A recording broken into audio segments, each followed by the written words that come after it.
is an unimaginable thing. Such a good man, such a kind and helpful man, it could have happened to him. A man simply trying to protect his livelihood was brutally attacked and left to die on the ground. Can you help catch his killers?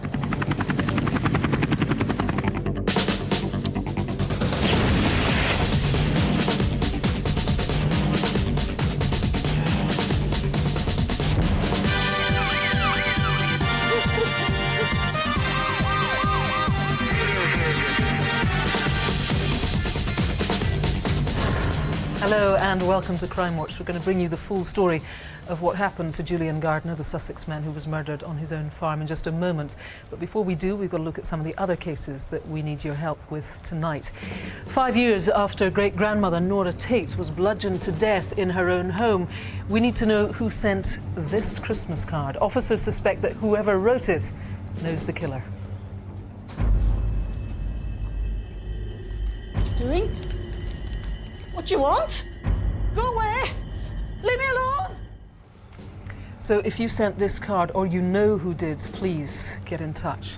We also need to find the rapist who has attacked several women in South London. He's been caught on CCTV and, crucially, seems to have a very distinct limp.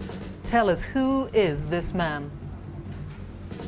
And the sadistic robbers targeting businessmen and their families in the northwest of England, including torturing people by dousing them in boiling water. Now tell me where the rest of the money is. There isn't any more! And then I seen a guy with a castle, and I thought, is this going to be a threat or is it going to be for real? Absolutely dreadful. We need to find those men and fast. And Rav, who's on your wanted board tonight?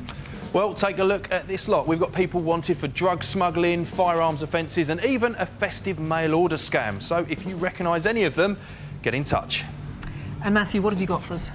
Well, we have a great example of what can happen when you do pick up the phone. Thanks to a Crimewatch viewer's call and some sophisticated forensic work, a prolific gang of jewel thieves were finally brought to book.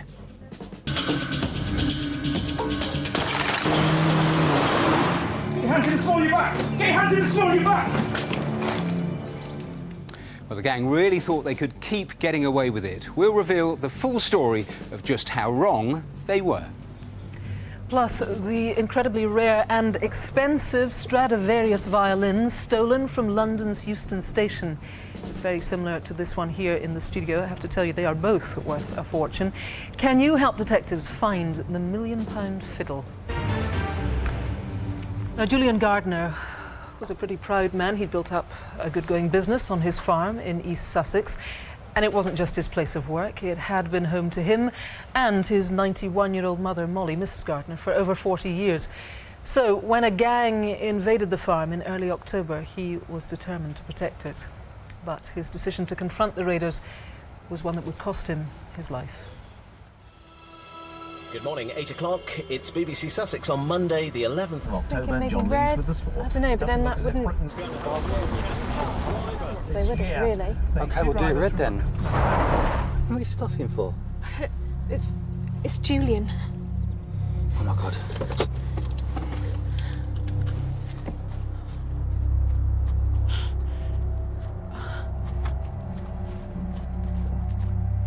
Julian? Julian? Kerry, call an ambulance! What's happened to you? Ambulance emergency, can I have your address? It's Bushbound Farm, Robertsbridge. My husband works here. Yeah. He's driven into the driveway and Mrs. Boss, Julian, is laying dead on the floor. Right. There's blood everywhere. Okay. There's blood over his face and all dirt. Oh. He's dead.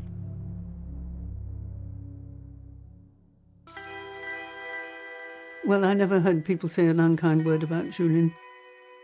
They always said he was a good man and a good mate. And he certainly was a good friend to a great many people.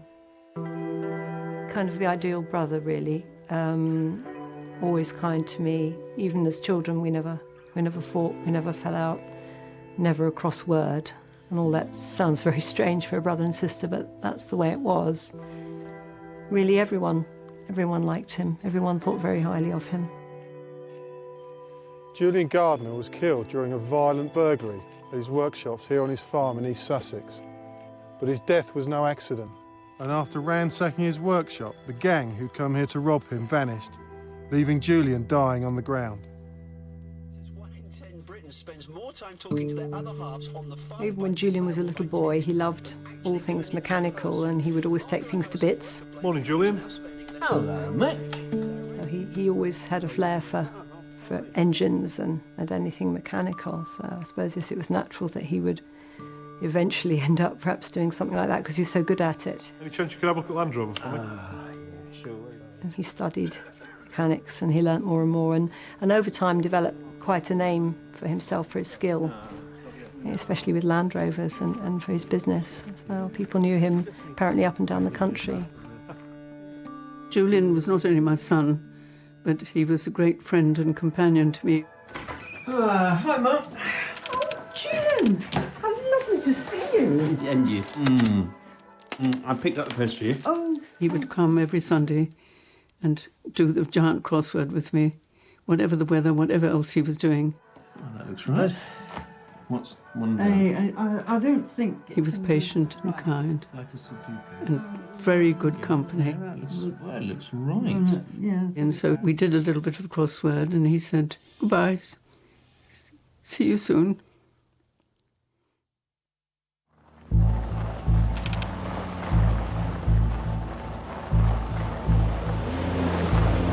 Bypassing a locked gate, the gang drove onto the farm in at least 2 vehicles.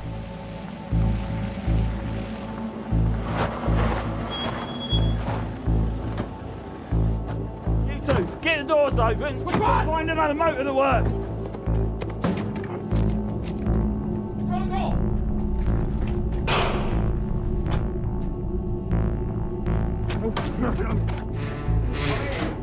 Jackpot, mate. Blimey. Wheels, tyres, alloys. Gonna need another motor. But what they hadn't realised was that Julian's house backed onto the workshops, and by now, having been awoken by the noise and commotion, he'd set off to investigate. Julian owned 2 licensed shotguns, and we believe he took one of these with him when he confronted the gang. But there's no evidence to suggest it was ever fired.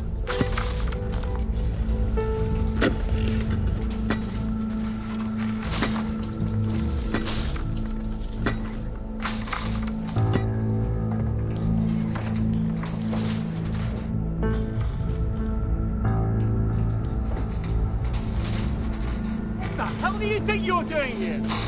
Get out of the way, old man! No, this is my Land Rover. Get out. Turn the engine off and get out. No, I've got a rifle. Get out! Come on! Come on, let's go! Let's go! No, stop! Go, back off! Stop! Get out! No!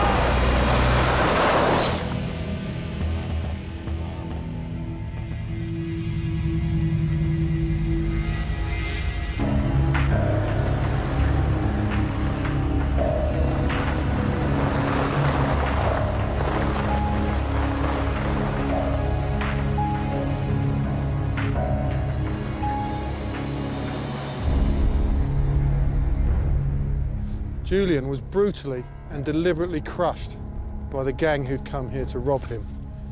His injuries were so severe that he had no chance of surviving. Trying to protect his property and livelihood from violent thieves had cost him his life. I think a lot of the time we still don't believe this has happened to us. It has been really hard. He was so well loved by everyone, and for this to happen to him, of all people, it seems to make it even harder. Neither Anna or I can really quite fully come to terms with what's happened. Such a good man, such a kind and helpful man.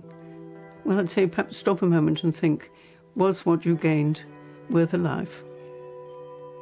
If you think perhaps it wasn't, if you could come forward and say what you did and take your punishment, I would think a lot of you. Well, Joining me now is DCI Hibbert, who we saw in the reconstruction there. Adam, thanks for joining us with your team tonight. Julian's mum we saw there is a very composed, very dignified lady, but she's 91. All she wants to find out is who killed her son. That's correct. A totally unnecessary level of violence resulting in the tragic death of Julian. You said there in the reconstruction there were 2 vehicles used to get there. What do you know about the vehicles? Well, we know that the gang used a green Cherokee Jeep, registration number M383WHC, but we're also really interested in the movement of a blue Subaru Legacy, registration number P304MOO. What can you tell us about... there was a gun missing, right, which is why you think that Julian confronted them with a gun. What can you tell us about this gun that's gone missing? Well, Julian owned a number of guns, all licensed and properly stored, and the one that's missing is a Breeder 12-bore, 5-shot self-loading shotgun, serial number 63286, similar to the one that I'm holding. Has anybody offered the gun? Has anybody seen the gun? And it's quite possible that it may well now have been sawn off. OK, now Adam, you've also got... you think it's pretty important CCTV. Tell us about this. Yes, that's correct. The man in the shot is of great interest to my investigation, and it's really important and vital that we identify him as soon as possible. OK, there's also a big reward, briefly. Yes, Sussex Police is offering £10,000 for the arrest and conviction of those responsible for Julian's death. £10,000. OK, Adam, for now, thanks very much. I mean, just a terrible death, and of course, as we saw, devastating for Julian Gardner's 91-year-old mother, Molly, and for his sister. If you've got any information on who was on that farm that night, then we really do need you to pick up the phone. There's the number, 0500 600 600, or you could call the independent charity. It's called Crime Stoppers. You can do that anonymously, 0800 555 111. Now, here's Rav with his first batch of wanted faces. And first up tonight is Che Awambing Collins. Officers on the Isle of Man would like to speak to the 32-year-old in connection with the rape of a woman there at the end of August. Collins, who's a serving soldier, has been AWOL since the end of October and failed to appear in court last month. He's known to drive a green Volkswagen Passat, registration R193MBB. Collins is considered a danger to women, so if you know where he is, please report it to the police immediately. Next here is Paul Griffiths, who police want to speak to after a man was assaulted in a Manchester hotel in October 2009. The victim was badly beaten and left with an injury needing 16 stitches and severe bruising to his face. 33-year-old Griffiths is believed to still be in the Manchester area, but is thought to have much shorter hair now than that picture.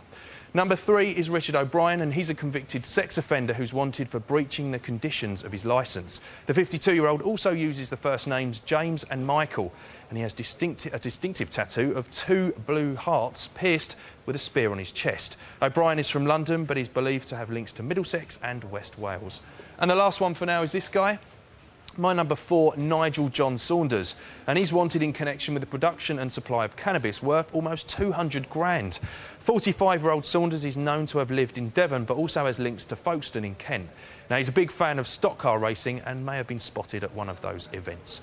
Lastly, the Metropolitan Police have released new images of people they need help identifying following the serious disorder and violence in central London last Thursday. Those pictures, along with all of tonight's wanted faces, are on the Crimewatch website, which is bbc.co.uk/Crimewatch. So if you know where any of them are tonight, pick up the phone now and let us know, 0500 600 600, or you can text 63399, type crime, space, and then your message. Really important to leave that space, or your message won't get through. Now, it's the time of year when you may well have started to receive these through your letterbox. It is, of course, a Christmas card. However, this one is very different from the millions of others that we exchange each year. It was sent last December to detectives investigating the death of a great-grandmother in Doncaster, and whoever sent it had far more than festive wishes in mind.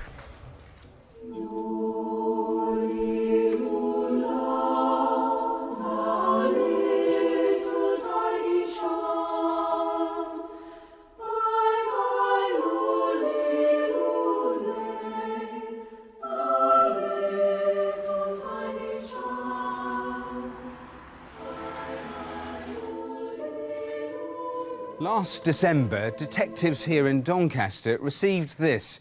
It's a Christmas card sent anonymously by someone claiming to have information about a 5-year-old murder mystery.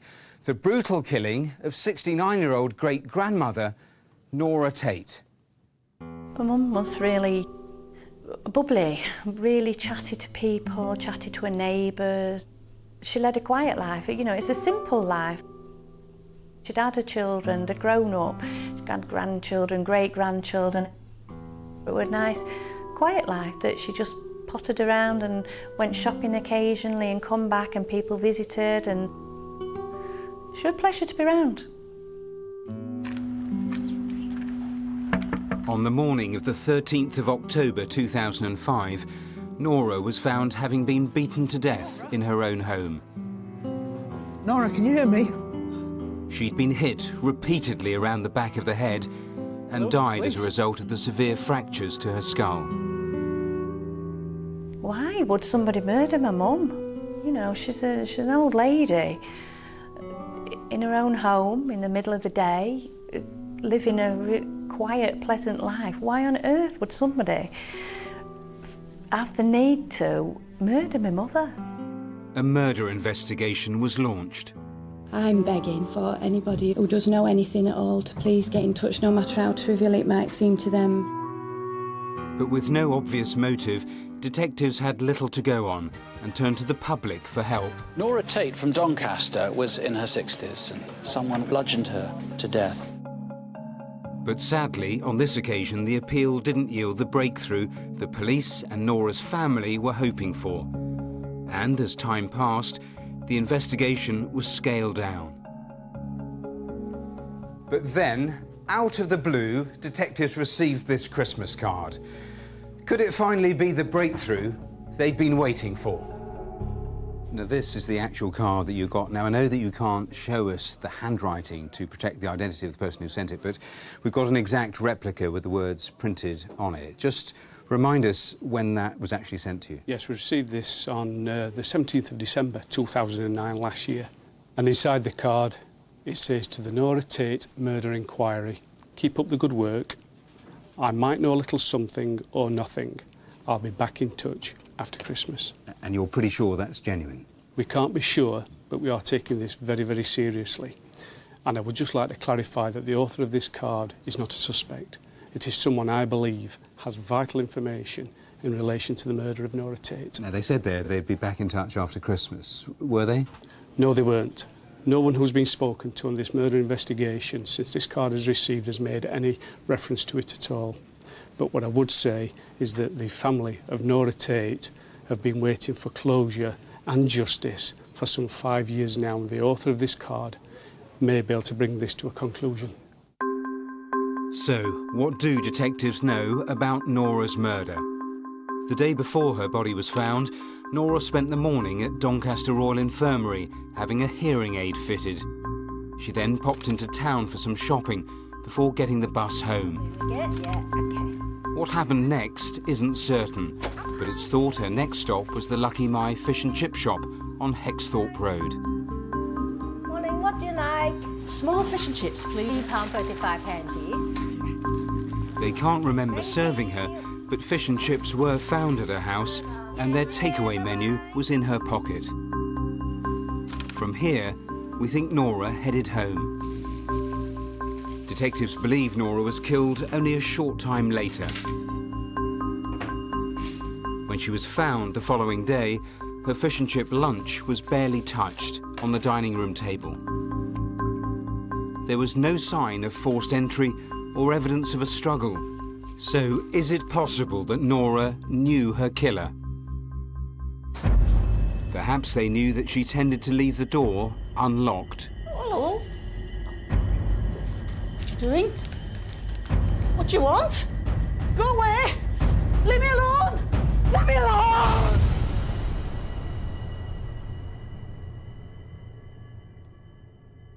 The only thing missing from the house was Nora's purse containing £100.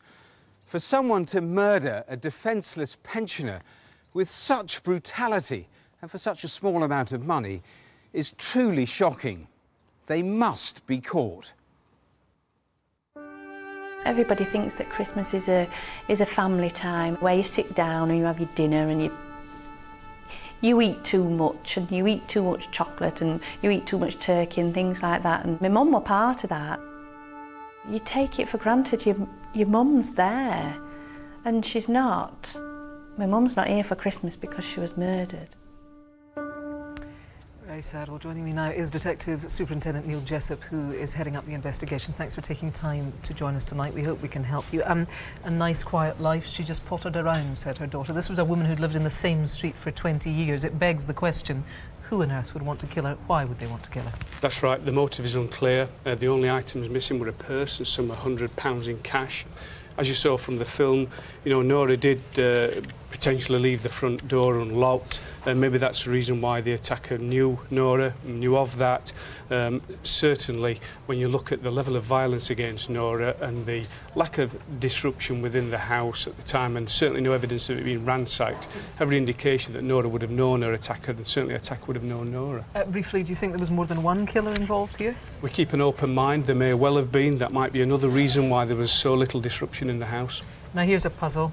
This card here, what's that all about? Sent to you last December? That's right, that was received in the incident room, and we would appeal to the author of this card to come forward. We clearly believe they've got vital evidence and information in relation to Nora's murder. They would be treated in the strictest of confidence. Please, now is the time to speak. On behalf of Nora's family, come forward, get in touch, make contact with us.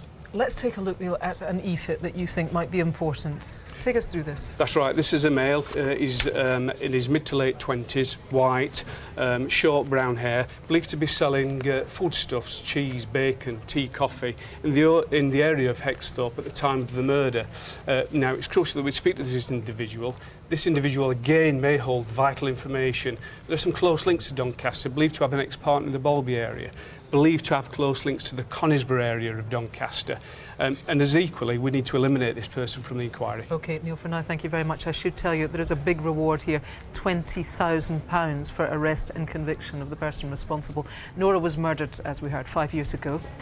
That Christmas card, though, only arrived in December, last December. Did you send it? Do you know the person who sent it? Indeed, if you've got any information on Nora's murder, please call this number. It's 0500 600 600. Now over to Rav with some criminals caught on camera. Right, here's our first collection of criminals caught on camera, and we start with a horrible gang-related stabbing. It's around 10 p.m. on a Thursday night in April, and these cameras pick up a chase between two groups of youths in Edmonton, North London. The 20-strong group is hunting down a member of a rival gang, and as they run through the bus station, they finally catch up with him. The attackers are armed with baseball bats and knives, and they set about their victim in a ferocious attack, stabbing him 19 times. Remarkably, he survived, but the gang who did this need to be caught. There's a £10,000 reward for information leading to the conviction of the attackers. So help end this senseless violence and name them tonight. Next, a disturbing piece of footage from Cardiff. A young woman is on her way home after a night out in September. As she walks past the University Students' Union, she's spotted by a passing driver. Just up the road, he pulls over, gets out of his car and follows her. In an alleyway, he catches up and, checking no one is watching, approaches and puts his arm around the woman. Moments later, he sexually assaults her. Afterwards, he calmly makes his way back towards his car. This man needs to be caught tonight before he does it again, make the streets safer and tell us who he is. Amazing footage. Call us now, 0500 600 600, or you can text us on 63399, type crime space and then your message. And if you need a second look, go online, bbc.co.uk/crimewatch. Now, there's been a series of sexual assaults in Tooting in London over the last 3 years. Police are optimistic, though, that you're going to be able to identify the man responsible because he's been caught on camera and he is very distinctive. Detective Chief Inspector John Oldham is leading the investigation. He's here with us now. What more can you tell us, John? Hello, yes, there's been 3 offences to date, which we can link. The first was a rape in August 2007. The other 2 were serious sexual assaults in January 2009 and May of this year. All the offences are in the Tooting area and in the early hours of the morning. What's unusual about this offence is that the suspect was unusually friendly towards the victim after the offence, offering them a cigarette or engaging them, attempting to get their phone number. Yeah, that is very unusual. Let's take a look at this CCTV you've got. First of all, let's take a look at the attacker walking alongside a street in Tooting. He's going past the bus shelter. This is him with the check shirt on. The woman who is about to become his victim walking on the inside.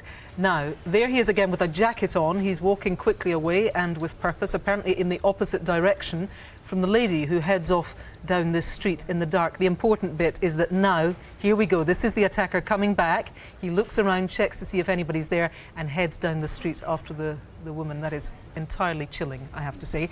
Now, let's come to the distinctive bit. Can you talk us through that? Yes, for this piece of CCTV shows he has a distinctive limp. If you see the left leg, he flicks and kicks it as he puts it down.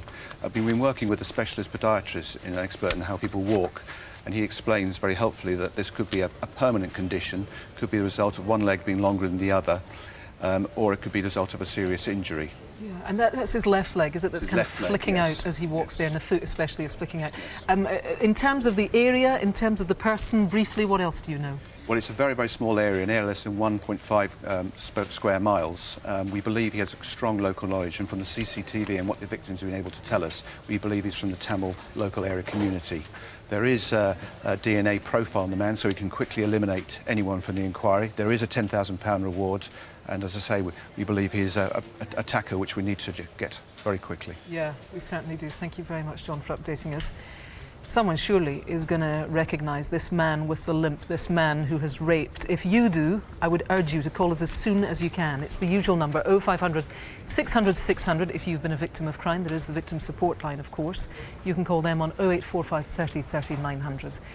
Now, over to Matthew and Rav. They've got news on some of Crimewatch's previous cases. Well, first, from a case we featured on our last programme. You may remember the frightening sex attack on a woman in Elscar near Barnsley. Well, just days after the programme went out, a 47-year-old man from Rotherham in South Yorkshire was arrested and charged with rape. We'll, of course, keep you updated with how that case progresses. We'll have to think a lot further back to remember this one. 25 years ago, in one of the earliest Crimewatch reconstructions, we featured a violent armed robbery in Cromford near Matlock in Derbyshire. Right, stand back, it's a raid. Come on, get in. Well, at last, one of the robbers has been convicted, thanks in part to advancements in fingerprint technology. Now, he's 59-year-old Alan Murray from Pilmore near York, and he'll be sentenced tomorrow. During his trial, the prosecution relied heavily on the Crimewatch reconstruction, as the police files had been lost. Great stuff, but police still need your help in identifying the two other men involved, in particular, the man carrying the gun. So if you have any information about that crime, even after all these years, please do get in touch. Right now, still to come, the brutal robbers who are willing to torture innocent people for cash. Now you'll tell me where that safe is. I'll ask you one more time. Where's the other safe? There's nothing else! Can you name the men behind the masks? And the armed gang who stole £1.5 million worth of jewellery in a string of robberies across the country. They seemed unstoppable until they were caught in a forensic trap laid by one of the jewellers. The liquid itself has a forensic fingerprint or DNA style identifier that allows us to put the criminal back at the scene of the crime. And the case of the missing £1 million violin. Can you help police find it? Before that, though, here's Rav with some more wanted faces. Right, first in this section is this fella, Thomas Anthony Fleet. Officers want to speak to the 22-year-old in connection with the rape of a teenage girl in Shropshire in October 2009. Fleet, who also uses the names Tom and Ant, has links to South Wales, Devon and Somerset. He may be living rough and travelling around the country, busking with a guitar or penny whistle. His hair may now also be longer and he might have a goatee beard. Number 6 is Robert Routhery. The 52-year-old is wanted jointly by New Scotland Yard detectives and Spanish police for his part in a conspiracy to import 1.5 tonnes of cocaine, worth an estimated £375 million. That's into the UK and Spain. Routhery has family in Puerto Banús in Spain and also has links to South East London and Morocco. He used the nickname Grim in the past, and since this picture was taken, Routhery has shaved off his hair. Now, Face 7 is Jody Rouse, and he absconded from Sudbury Prison in Derbyshire in September. 29-year-old Rouse was serving a 10-year sentence for robbery, violent disorder and firearms offences. He has links to London and Hertfordshire. He has some quite distinctive facial markings, though. A birthmark over his left eye and 2 moles, one on his nose and one on his right cheek. Rouse is considered dangerous and should not be approached, so if you see him, just call police immediately.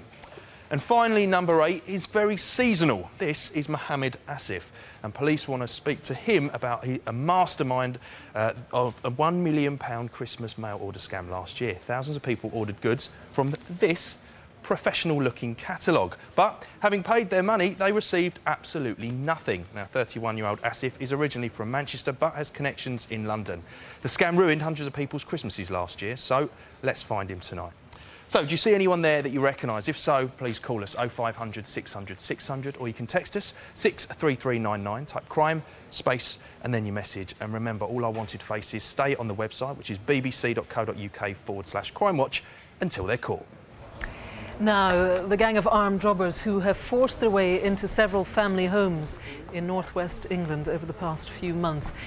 They've beaten a man senseless. They terrorised a couple in their late 60s. They even tried to drown a family pet. But most worryingly of all, they are prepared to torture to get what they want.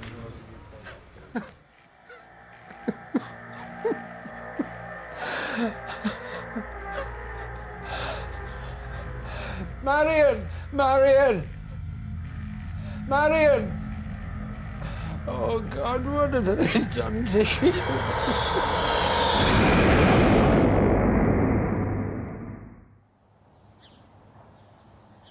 Marion and Tommy Bradshaw raised a family in this house. It's where they felt safe and comfortable and was full of happy memories. I've lived in this house for 17 years. Me and Marion. I've always felt comfortable here. The grandkids could come up and play. And they did spend a lot of time here growing up. Everything was great. Everything was going perfect as far as I was concerned. And then things spoiled it. Hello, sweetheart. It's Granny. Hello. Are you looking forward to the fireworks tomorrow? Great. No, don't you forget to let me know how those rockets went on. You know the ones I bought you? Let me know how high they went. OK, enjoy yourself. Bye.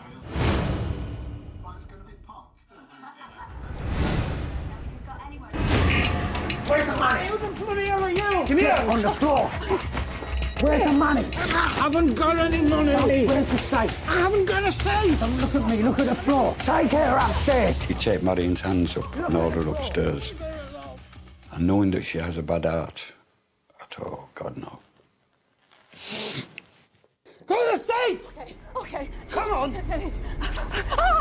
Hurry up! Okay. Come on!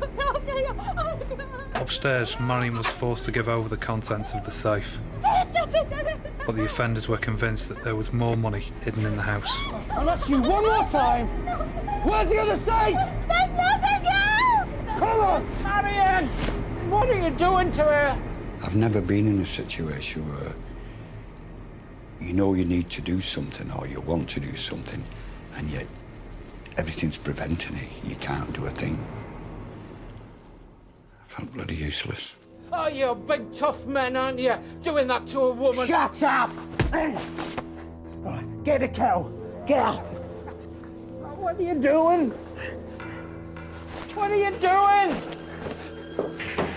Get in the chair. What are you doing? Now tell me where the rest of the money is. There isn't any more. And then I seen a guy with a kettle. And I thought, oh, God, is this going to be a threat or is it going to be for real? Now tell me where the money is. There isn't any more. Come on.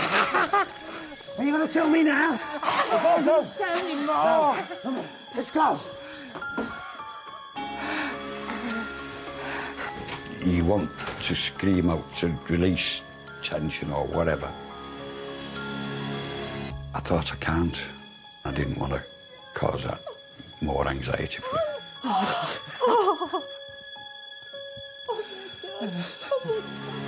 Tortured, terrified and left traumatised. But shockingly, they weren't the first to suffer at the hands of these sadistic robbers.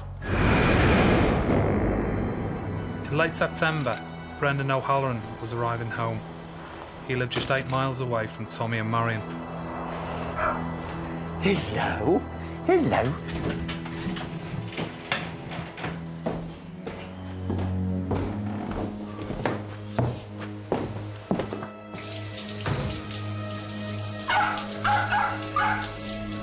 Shush, Lily.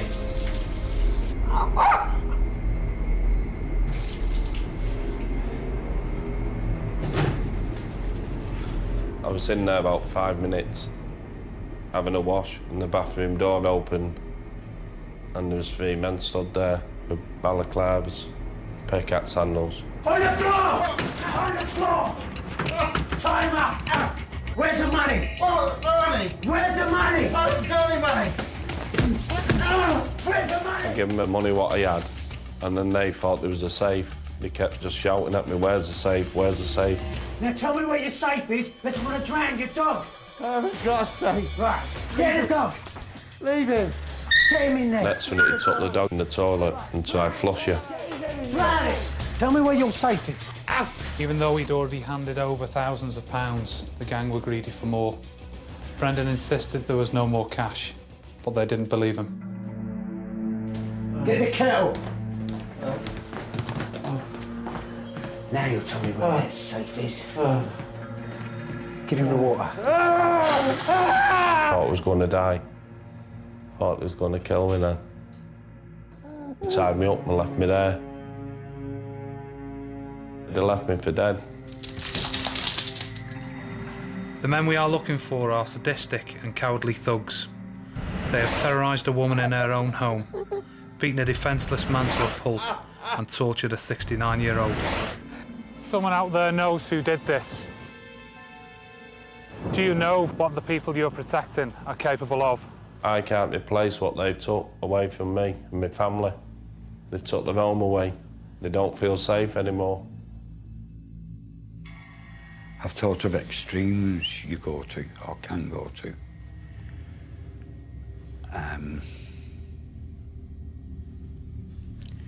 But that then would put me on a par with them. And they won't drag me down to that. It's really shocking, isn't it? Well, Cheshire Police are here in the studio. I'm also joined by DS Paul Grounds from Merseyside Police. Thanks for joining us, Paul. We should say that attacks like this in the home are very, very unusual. The degrees of violence used here are not seen very often. Let's look at what we do know. It's interesting, isn't it, that both Tommy and Brendan, separately, are in the skip hire business. Do you think that's important? I think these people are targeting people who they believe are involved in cash transactions and maybe storing large amounts of cash in the home addresses. Obviously, we've given advice to these people that they shouldn't be keeping cash amounts at home. Yeah. On both occasions here, it would appear that the offenders have got away with less than what they'd initially gone to get. Because people just don't keep that sort of cash at home. Yeah, they targeted somebody else who was involved in a cash business, you think? You think it's linked? Yeah, there was another incident out in St Helens. During that, there was a large valuable diamond ring stolen. Okay, yeah, in fact, we can take a look at that ring here and people can see it detailed on the website. It is, I mean, it's a very beautiful and very distinctive ring if anybody has seen it. Who else is it that you're appealing to tonight? Who do you want to talk to? These people will be bragging about the crimes that they've committed. We would like to speak to anybody, girlfriends, parents, friends, who may have noticed their absence around the 27th of September and the 4th of November this year, and may have seen them having access to large amounts of cash thereafter. OK, that could be significant. There is a big reward here. Yes, there's a reward of up to £25,000 for information leading to the arrest and conviction of those responsible. OK, Paul, that's a lot of money. Thanks for joining us. We do need to find this gang before they attack another family. They surely want to. If you know anything, please do call now. There's the number, 0500 600 600. Now here's Rav with his second batch of criminals caught on camera. And this time we start with a pair of armed bank robbers. Inside a branch of Santander Bank in Beckenham, South East London in September. Guards arrive with a routine cash delivery, but moments later, two robbers appear to confront them. There's something strangely similar about their deadpan expressions. They're wearing latex masks. And though they may look like a pair of jokers, they have a gun and threaten to use it. They tie up the guards before making off with a large sum of money. Now, you might not be able to see their faces, but officers are sure there are people out there who know who these highly organised criminals are. Can you help unmask them tonight? Here's a young lady who needs a good ticking off. She was clocked by a camera in a branch of the pawnbroking chain Cash Converters in Norwich in September, where she was browsing with a male friend. While he has the shop assistant's attention, she wastes no time and cheekily grabs a Rolex wristwatch from the display cabinet and slips it into her bag. Just seconds later, she's out the door, taking the £7,000 watch with her. Time is of the essence. Tell us who she is tonight. If you know anyone, you know what to do. 0500 600 600, or you can text us on 63399. Just type crime, space, and then your message. On now to the chilling case of a father of two who was murdered in July of this year. 27-year-old Richard Deacon was shot and killed whilst in his own home, lying in his own bed in Chasetown in Staffordshire. 5 months on, his family are distraught and they are terrified. Police need your help to find out who killed him. Joining me now is the officer who's leading the case, Detective Chief Inspector Dave Garrett. Dave, thanks for joining us.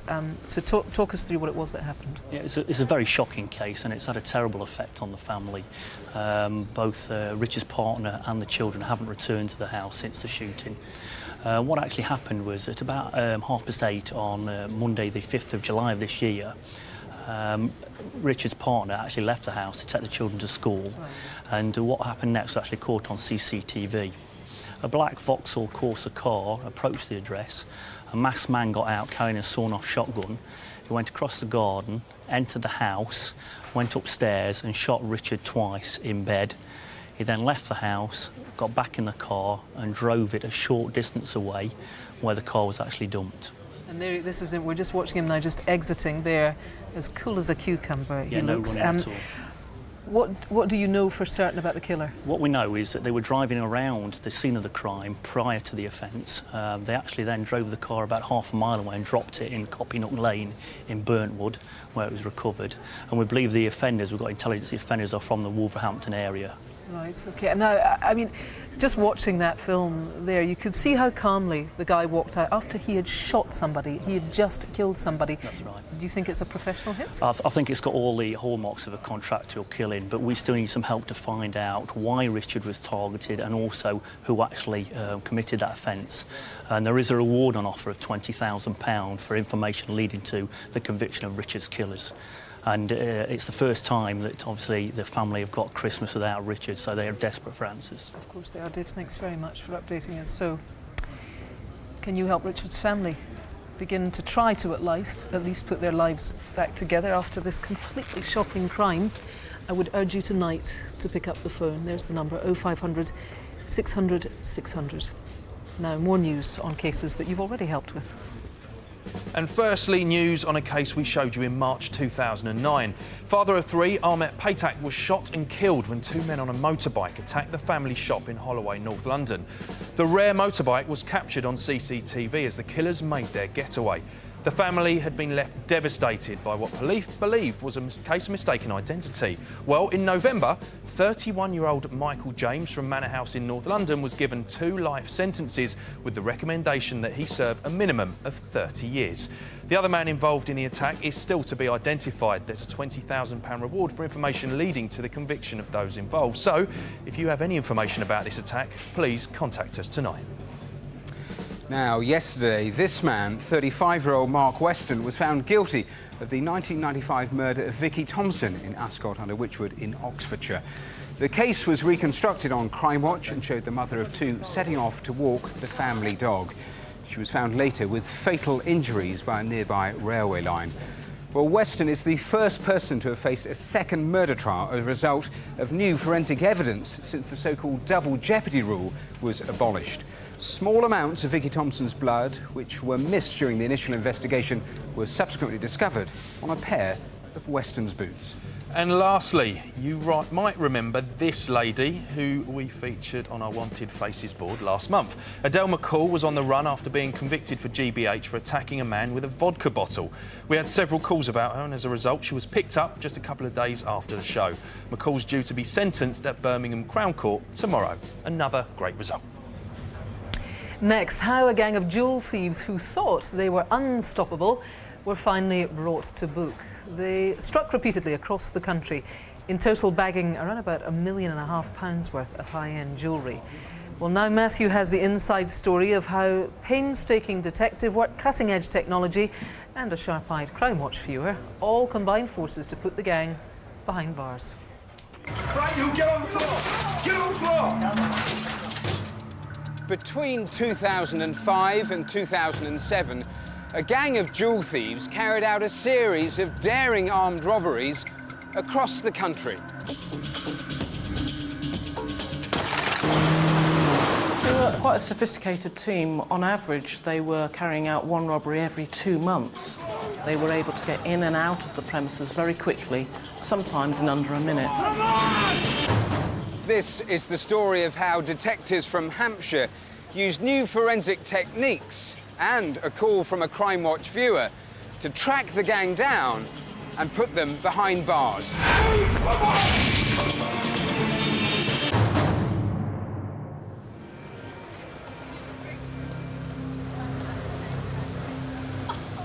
And it's just the 2 rings. You want these sizes? Yes, please. Let's have a look. Yeah. Yeah. I think that's good. It's for you. It's a lovely ring. Right, you get on the floor! Get on the floor! The robber came towards me, pointing the gun in my face, and screamed at me to get down onto the floor. Get on the floor! Get on the floor! Come on, move to the back! I was terrified. It was obviously a very, very horrendous situation for everyone involved. Stop!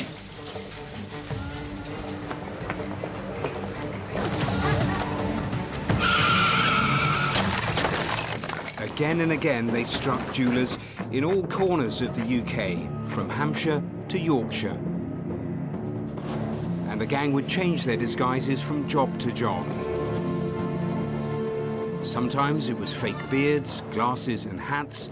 On one occasion, it was a postman's uniform, another, full forensic suits. But once their appearance changed, one thing remained the same. They were always armed. Get on the floor! Move! Move! But during their first raid in Winchester, one of the robbers had left a vital clue. Boss. OK, what have you got? Found a glove here. We sent that glove for forensic analysis and found that it contained the DNA of a male. That DNA was matched on the DNA database to a male called Luke Aaron Nash. Nash had been a serial offender since the age of 15 and had 19 convictions, mostly for theft and burglary, by the time he was 24. And crucially, he was from Birmingham. But Nash was not about to cooperate. I don't know what you're talking about. I don't know nothing about it. He refused to answer any of their questions. So, in the hope he'd lead them to the rest of the gang, police decided to let him go. Then, in October 2006, the robbers struck again in Lichfield. But despite their meticulous planning, they couldn't get the cabinet doors open, and they left empty-handed. As a result, they made what turned out to be a crucial mistake. They decided to return to the scene of their first successful robbery, Jeremy France Jewellers in Winchester. But this time, Jeremy France was ready for them. 3 men came in all together. There was a staff member, there were 2 members of the public. The gun went straight onto them. I personally was up in the office and I hit the buttons.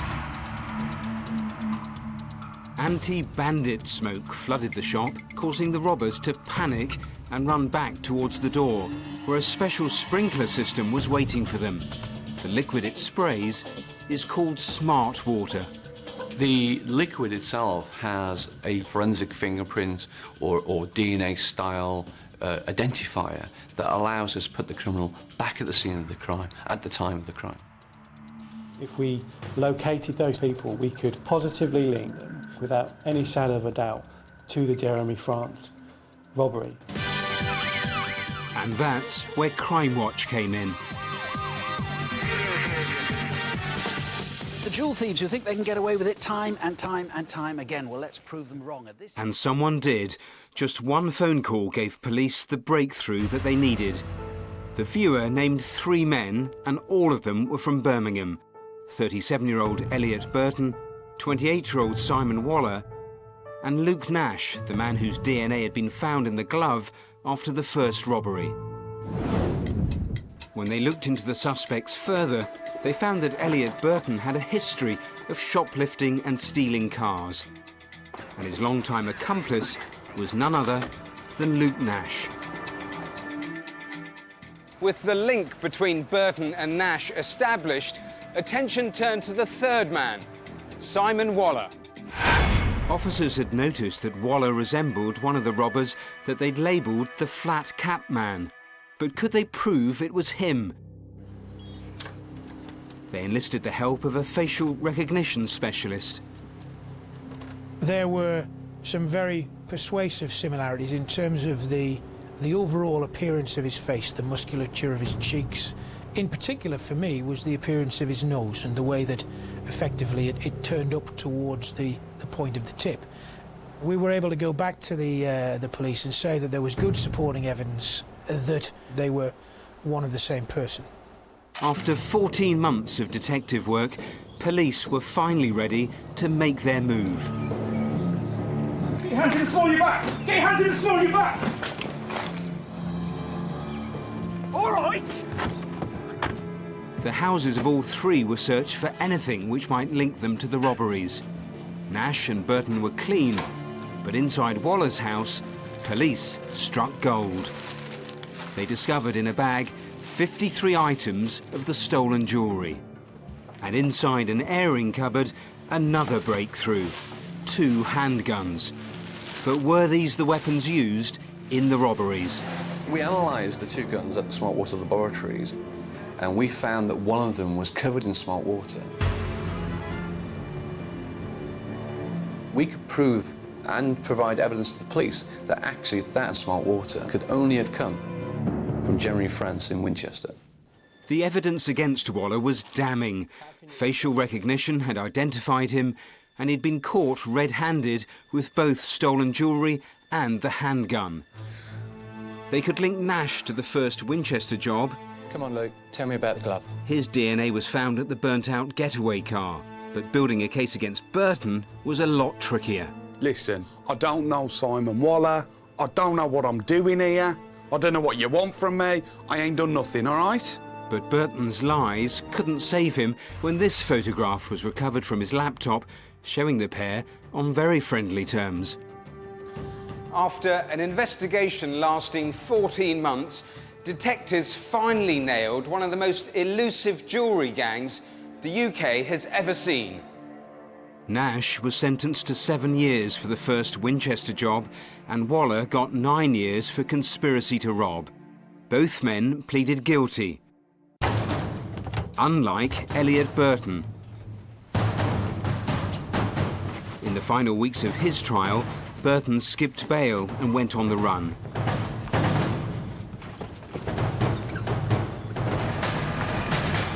But a month later, he handed himself in and was given a 12.5-year sentence. The robbers, who thought they were too smart to be caught, were now all finally behind bars. What a story that was. Very strange that they went back to the scene of a previous crime, I think. Yeah, big mistake. They just got too cocky. They were pulling off a raid every couple of months. They'd netted about $1.5 million. In one particular raid, they stole 87 luxury watches, Cartier, Rolex, top-end stuff worth 500 grand. But they got greedy. It was that classic thing. Yeah. They figured in their mind that the original jeweller had probably restocked. He had, but he'd also got in all this new security stuff, and when they got there, they were in for a real shock. Yeah, what about the new security stuff? The forensic technology, fascinating. Yeah, it's absolutely amazing. It covers the criminal in this spray, and that has in it this unique forensic signature almost, which is specific to that exact location. Now, it's technology that's used in most of those security vans you see on the high street delivering cash, with supermarkets, with banks, with 40,000 churches across the country, the majority of the churches which use it to actually protect the lead on their roofs. You see, the dye in this spray is permanent, so if it crops up in ultraviolet cameras that they have in most police custody suites, then instantly the detective can link the criminal with the crime. So it is really, really clever, and it was really helpful here in actually nailing this reckless, dangerous armed gang, getting them off the streets. A real result. Fascinating, Matthew. Thanks very much. Well, if you thought the jewellery stolen by that gang was expensive, then I would urge you to take a look at this. It is an extremely rare, and I have to say extraordinarily valuable, Stradivarius violin. It's 300 years old and worth £1.2 million. It's so precious that I'm not even allowed to touch it. Well, 2 weeks ago, another equally irreplaceable Stradivarius, very similar to this one, was stolen from the world-famous violinist Min Jin Kim. She'd stopped for a sandwich at Euston Station in London when opportunist thieves struck. Well, joining me now is Detective Inspector Andy Rose from British Transport Police. What a tale. What more can you tell us? Well, these pieces are unique. They're easily recognisable and they're very, very difficult to sell on the open market. It's got a great value to, obviously, its owner, for both professionally and sentimental. But the irony is that I don't believe that the thieves had any idea what they were actually taking when the offence took place. Incredible. It was also stolen with a couple of bows that amount to 60,000 quid's worth. Yes. I want to ask you, Andy, briefly, because I haven't got that much time, about the CCTV. People haven't seen this before. You haven't released it. No, what are we looking at? We're releasing images of three men who we've not yet identified, who were at the scene at the time the bow was stolen. And we think they've got information that's vital to our investigation. We'd urge them to come forward and speak to us. Obviously, we'd like to speak to anyone else who's got information about the theft, and we'd like to speak to anyone who knows the current whereabouts of the violin, and there's a £15,000 reward. Yeah, that might help. Thanks very much. If you've got any information on the missing Stradivarius, please do get in touch via the usual number. Now, Rav's got details of what's been happening on the phones tonight. Rav. Well, the phone's been very busy, as you can see behind me. We've had over 20 calls on the Sussex farmer murder already, and lots of names suggested for the man on CCTV. This guy, remember, the police want to speak to him as he was in the area at the time of the offence, so it looks like they're closer to speaking to him. And very quickly, Nora Tate update. We've had 7 calls, but in particular 2 names for this e-fit, so let's hope that leads to some arrests. Right, that's everything for now. Details on all of tonight's cases, including the reconstructions, of course, are on the website, the usual address, bbc.co.uk/crimewatch. I think it's been really busy on the phones tonight, but the lines will stay open until midnight and from 7:30 tomorrow morning. We're going to be back in January, but before then, don't forget, we're going to be here in just 35 minutes after the news with an update on all of tonight's cases. The viewers in Northern Ireland are going to have to wait a little bit later, 11:10 there. If you think that you can help, it is not too late. Call now. Your calls really do count. I'll see you at 10:35. Until then, from me and all the team, thanks for watching. Thanks for calling. Do have a very good evening. Bye-bye.